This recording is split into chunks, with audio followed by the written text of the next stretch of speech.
I would say we need a democracy movement because we need a democracy. Money is not free speech! Not free speech! Money is not free speech! Money is not free speech!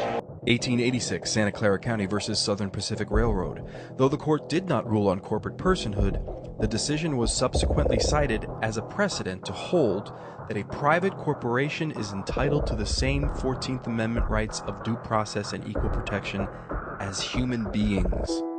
This makes it impossible for us to make laws that treat local businesses any differently than giant multinational corporations, even if their business practices are deemed to be harmful to workers, the environment and communities, or if they have a history of violating the law. Hale versus Henkel, 1906. The court granted corporations the Fourth Amendment search and seizure protection. Pennsylvania Coal Company versus Mahon, 1922. Corporations get the Fifth Amendment takings clause, meaning if you pass a regulation that impacts a corporation's ability to make a profit, that is deemed a taking, and they can sue for the right to future profits lost. This creates a chilling effect, and local and state governments become much more hesitant to pass laws in the public interest for fear that corporations can claim loss of potential profits that cities and states will be on the hook to pay. Buckley versus Vallejo, 1976. The Supreme Court rules that spending money to influence elections is protected under the First Amendment, in effect saying that money is speech.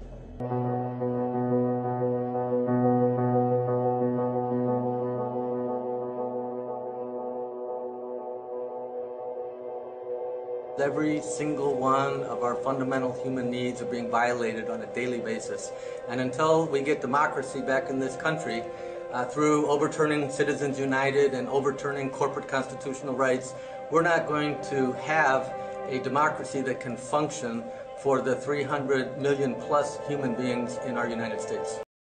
Of course we had to end slavery. Of course women had to get the right to vote. Of course you could organize unions and they're not a criminal conspiracy. Of course Jim Crow segregation law has to end. Of course 18-year-olds have to get the right to vote if they're dying for their country. But this is the thing, Dennis. Every one of those movements seemed impossible when they began.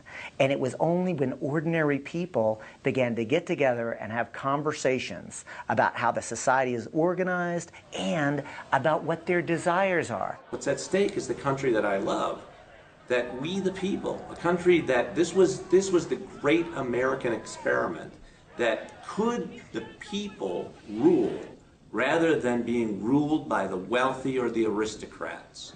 If you're not seeing the kind of change you want, I'd say ask yourself why you're not getting that. And chances are very good it has to do with the fact that our democracy is not working for the people. So whatever your number one issue is, you should make this your number two, because without this kind of change, it's going to be very hard to win the other reforms that we all want.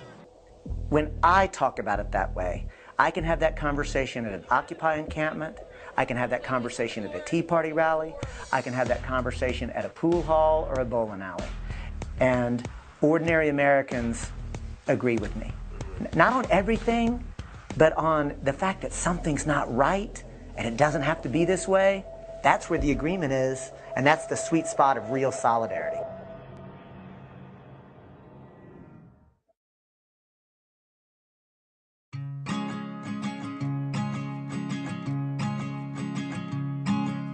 How many gifts can a congressman take and somehow remain a good man?